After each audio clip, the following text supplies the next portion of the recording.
It's quiet in the house tonight. Too quiet. I'm sitting here at the kitchen table, the one I've wiped down 1,000 times, staring at my birthday cake. It's a small one, chocolate with vanilla frosting, the kind I used to bake for the kids when they were little. I bought it myself from the grocery store this afternoon. 65 candles would be too many, so I just put one in the middle. A single flame flickering in the dark. The clock on the wall ticks softly. It's past 9. No one has come down. No one has called out, "Happy birthday, Mom," or "Grandma." The grandchildren are upstairs, laughing at something on their phones. My son and his wife are in the living room watching television. I can hear the murmur of voices through the wall. My husband. Well, he's already asleep in his recliner.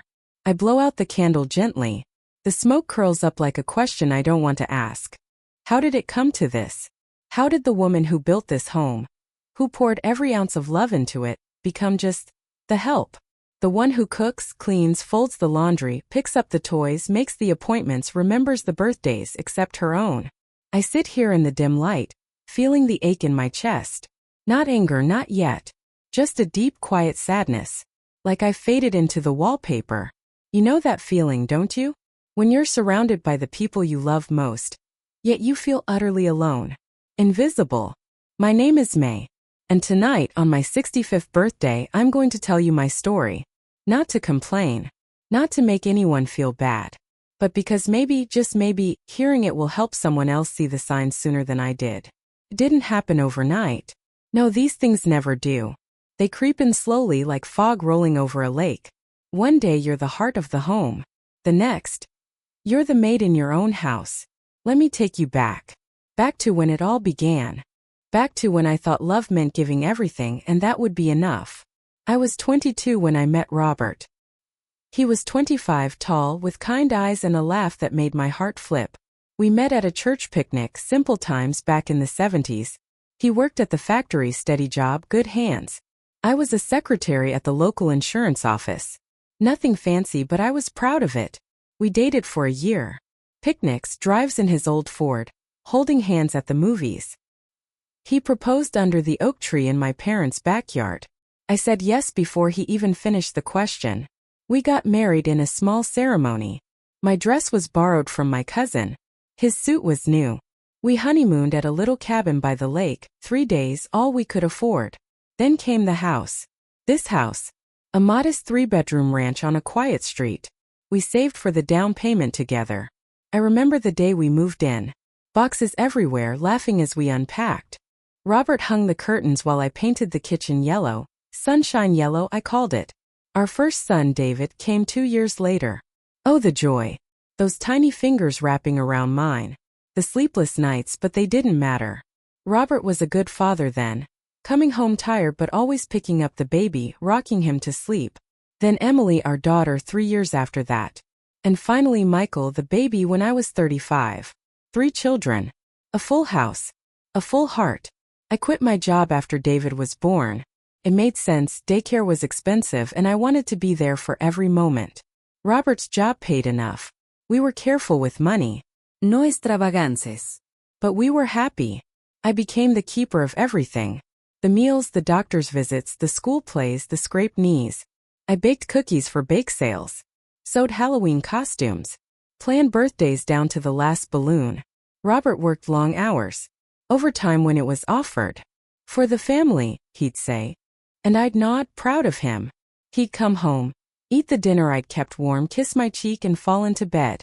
The in-laws moved in when my mother-in-law's health started failing. That was 20 years ago. Robert's parents. His dad passed soon after, but his mom, she stayed. It's the right thing, Robert said. Family takes care of family. So the house grew fuller. And my days grew longer. I didn't mind at first. I loved taking care of people. It's what women did, what my own mother had done. You give. You sacrifice. You hold it all together. But slowly, little by little, things shifted. Forgotten thank you here. A complaint about the food there. The laundry isn't folded the way I like it. Why isn't dinner ready? From my mother-in-law at first. Then from the kids as they grew into teenagers. Mom, where's my shirt? Mom, can you drive me? And Robert. He started coming home later. More tired. Less talk. I told myself it was normal. Life gets busy. Families change. But deep down I felt the first twinge. The first whisper. Am I still seen?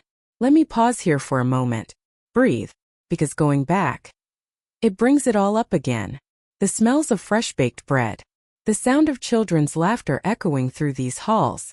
The warmth of arms around me at night. Those were good years. Real good. But they laid the foundation for what came later. As the kids grew up and left, David first, then Emily, then Michael, I thought things would quiet down. Maybe Robert and I would have time again. Just us. But no. The kids came back. With spouses. With grandchildren. And somehow, I became the one who made it all work. Those early years were a whirlwind, but a beautiful one. David was our firstborn. Serious even as a baby, with Robert's dark hair and my blue eyes. He was walking by 10 months, always into everything. I remember chasing him around the living room, laughing until my sides hurt. Emily came next. Our little princess. Blonde curls, dimples that could melt ice. She was the cuddler. Always wanting to be held, singing little songs she made up. Then Michael. The surprise baby. He was colicky at first, crying for hours. But oh, when he smiled, it lit up the whole room. Robert was steady. He'd come home from the factory, grease under his nails, but he'd wash up and play with the kids. Wrestling on the floor with the boys. Tea parties with Emily. Those evenings were magic. I ran the house like clockwork. Up at dawn to make breakfast, eggs, bacon, toast. Lunches packed for Robert. Then cleaning, laundry, grocery shopping. Afternoons with the kids, parks, library, story time. Evenings. Dinner on the table at 6 sharp. Pot ruas ton Sundays. Apple pie in fall. My mother-in-law, Evelyn, lived nearby then. She'd come over often. Let me help, she'd say, but mostly she'd sit and direct. The floors need mopping again, dear. That shirt needs ironing better. I smiled. Yes, Evelyn. She meant well, I thought. Old school. My own parents passed young. Dad from a heart attack when I was 30, Mom from cancer a few years later.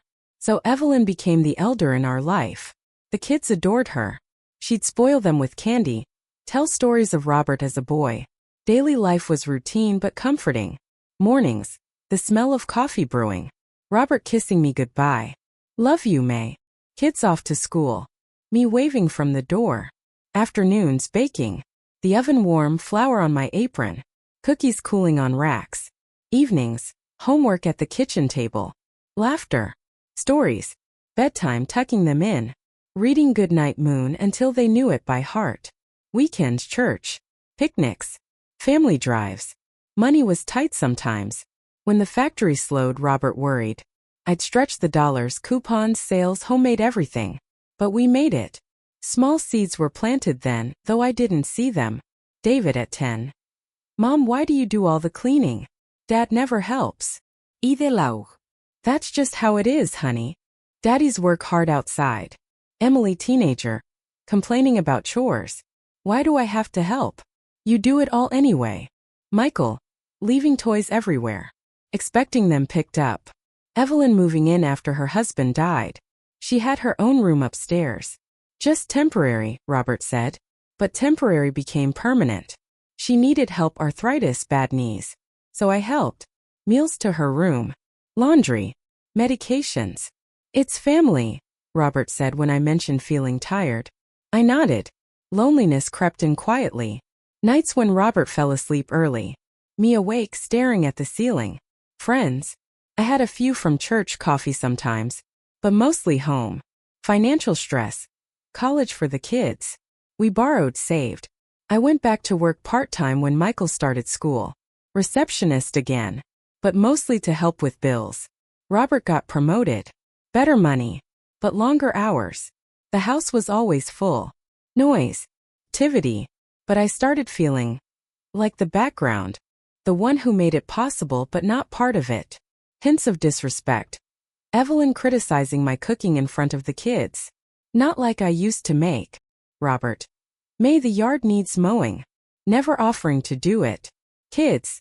Taking clean clothes for granted. Meals. A secret. My back started hurting in my 40s. Doctor said rest. But who would rest? I pushed through. Loneliness. Birthdays where gifts were thoughtless. Anniversaries forgotten. But I told myself, this is love. This is family. David met Sarah in college. Sweet girl nurse. They married young. Moved nearby. Then grandchildren, 2 boys. Emily married Tom, accountant. 1 girl, 1 boy. Michael last married Lisa. Teacher. 3 kids. The house filled again. Visits. Holidays. Evelyn's still here. Needing more care. I retired early to help. And that's when the small things grew. But not yet the big conflicts. Those came later. For now life was busy. Full. I was the glue. The heart. Or so I thought. That was the day I realized. I had become the maid in my own house. And no one even noticed. The small problems. They don't stay small forever. It started with the grandchildren. David and Sarah both worked full-time. Mom, can you watch the boys? Just until daycare picks up. Of course I said yes. Then it became regular. Drop-offs early. Pickups late. I loved it, the sticky hugs, the stories, the playground pushes. But days blurred. Evelyn needed more help too. Meals, baths, doctor runs. Robert retired at 62. Health issues, bad back like mine. He spent days in his chair. Tea. Naps. May, what's for dinner? The house was mine to run. Then Emily's family. Same thing. Grandma time. Soon 5 grandchildren underfoot most days. I cooked bigger meals. Cleaned more messes. Sarah started leaving lists. Boys need organic snacks. No screen time before noon. Lisa. The kids are picky now. Separate plates. I adjusted. But one day, Sarah snapped. The house smells like old people. Can you air it out? Old people. Evelyn. And me, I guess. I felt it sting. Inner thought. Am I just the babysitter now? Then money talks. Robert's pension wasn't enough with extras. Kids borrowed sometimes. We'll pay back. But didn't always. A fight. David needed car repair money. I gave from savings. Robert angry. That's our vacation fund. But family, right? Turning point 1, Evelyn's fall. She broke her hip. Hospital. Rehab. I was there every day. Driving, sitting, advocating. Kids visited once. When she came home, full care. Nights up with her pain. I was exhausted. One evening, collapsed crying in the bathroom. Robert. Pull yourself together. She's my mother. No hug. No help. Hurt. Deep. Every woman who has ever poured her soul into her family, only to feel empty inside, will understand this ache. Scene 2, holiday dinner. Thanksgiving. I cooked for days. Turkey, pies, everything. Everyone arrived. Ate. Laughed. Then left me with dishes. Sarah. We have early shifts tomorrow. Lisa. Kids need baths at home. Emily. Tom's tired. Robert dozed off. I stood at the sink, hot water burning hands. Tears mixing with soap. Thought, is this all? Betrayal hint. Michael's secret. He lost job. Didn't tell us. Lisa confided. He's depressed. But don't say. They moved in temporarily. With 3 kids. House fuller. More laundry. More food. More noise. Michael on couch. Job hunting, he said. But days gaming. Lisa working double shifts. Me full nanny. Ignored requests for help. One day, overheard Lisa to Sarah on phone. Thank God for May. Free childcare. Free.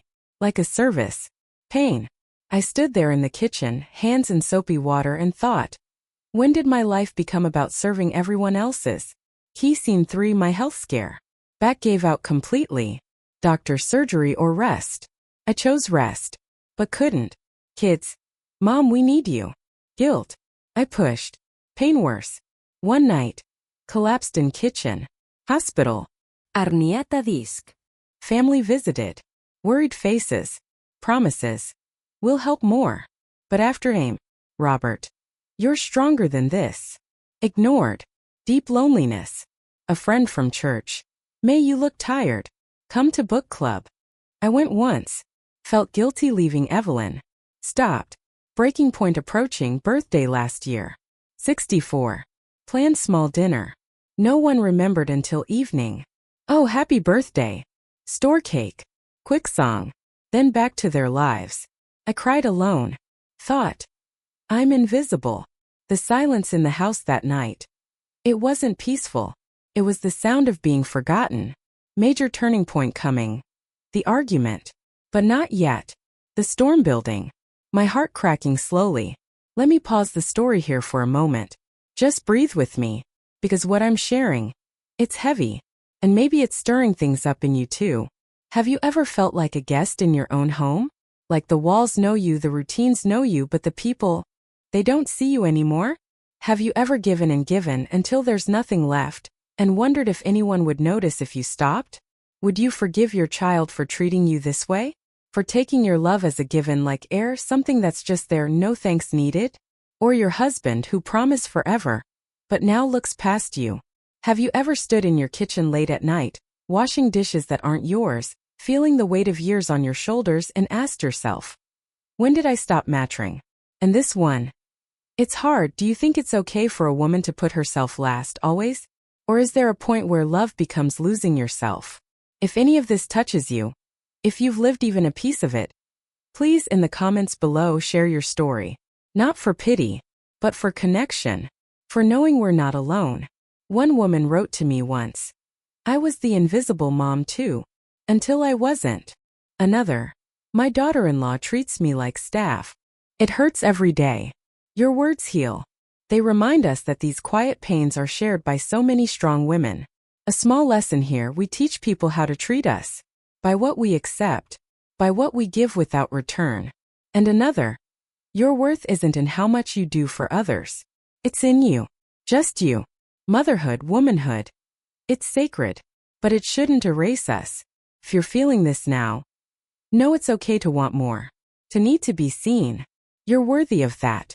Thank you for listening. For being here with me. Now, let's go back. The turning point was coming. The moment everything changed. Have you ever loved so much that you disappeared? That's what happened to me slowly, year by year. The major turning point came suddenly, though it had been building for years. It was an ordinary Tuesday. Grandkids running wild. Evelyn calling for tea. Robert napping. My back seized up again. Sharp pain shooting down my leg. I dropped a plate. It shattered. Everyone looked up annoyed. Mom, be careful. Clean that up before someone steps on it. No one asked if I was okay. I stood there, pain bending me over, tears coming. Something snapped inside. Quietly, I walked to my room, closed the door, sat on the bed, and cried. Not softly. Deep shaking sobs. All the years poured out. Robert knocked later. Dinner ready? I didn't answer. That night I packed a small bag. Wrote a note. I need time. At the lake cabin. The old honeymoon cabin, now ours, empty most years. I left before dawn. Drove alone. Windows down. Tears drying. At the cabin, quiet. Lake lapping. I sat on the porch. Days blurred. Thought about everything. My sacrifices. Their taking. Health declining. Spirit too. Called a friend from church. Talked really for first time. She listened. May, you deserve rest. Love. Respect. Family panicked when they found note. Calls. Texts. Where are you? Come home. We need you. Need. Not want. Not miss. David came first. Sat with me. Mom, we're sorry. We didn't see. Talked hours. Admitted relying too much. Others came. Apologies. Tears. Evelyn too, wheelchair. I'm sorry, dear. I was harsh. Robert last. Held my hand. I took you for granted. Forgive me. Slow reconciliation. Not perfect. Boundaries now. Kids help more. Higher aid for Evelyn. I moved back but changed. Take time for me. Book club. Walks. Painting again, hobby from young. Health better with rest. Learned. Self-love isn't selfish. Motherhood beautiful but not martyrdom. They say home is where the heart is. But what if your heart is broken in the place you built with love? To women feeling invisible. You are seen. Here. By me. By many. Your sacrifices matter. But so do you. Speak up. Set limits. Demand respect. It's never too late to reclaim your place. Not as maid. As woman. Wife. Mother.